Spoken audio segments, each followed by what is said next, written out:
គ្រាកាលព្រះសម្ពុទ្ធប្រសើរផុតដល់ឧត្តមបានត្រាំងជាបាធម្ម45ព្រះវស្សាបំពេញពុទ្ធកិច្ចមិនដែលដាច់វេលាណាសន្មន់ឈ្មោះហៅថាពុទ្ធកិច្ចមាន5យ៉ាងទី1គឺពេលព្រឹកដល់ពន្លឹងពន្លឺស្វាងព្រះអង្គស្ដេចទ្រង់យាងចេញបិណ្ឌបាតប្រសំសន្តិពីរសៀចេព្រះសុរិយេពេទៀមស្វន្តិទេសនាប្រសំសន្តិមិនកំណត់ថាសន្នាទី3ពេលប្រលំព្រះចៅពំត្រៃលោកាប្រទានធម៌ទេសនាឲ្យអវាទភិក្ខុសង្ឃទី4ពេលអាត្រៀនព្រះលោកនាទ្រង់ចិនចង់ព្រះតីអស្មងត្រង់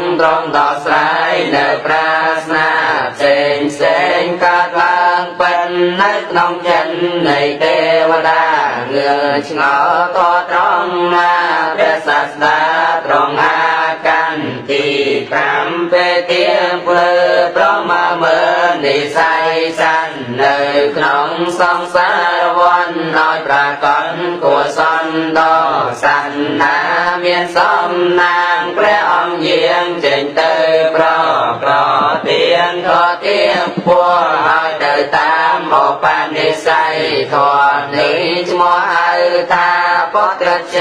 ប្រសើរត្រៃវិញជាទីវៈថ្លៃនៃព្រះពុទ្ធពីបុរាណបំពេញអត់នឿយណាយរាល់ថ្ងៃមិនតែខានលោកព្រះចូលនំពៀនទៅជប់ខានទាំងអ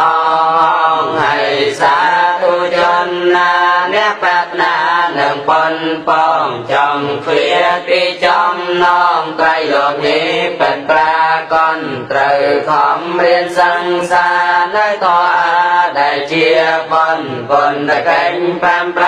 ការនេះកំណត់គួរយល់ដឹងជននោះនឹងស្មើបាននៅនេឋានជាទីពឹងឬនៅលោកនឹងបានជួនជាអ្នកធំលើជនផងទាំងឡាយសុខសប្បាយដល់ដំសែងសានសុខមរមរៀងលយដល់ពៀន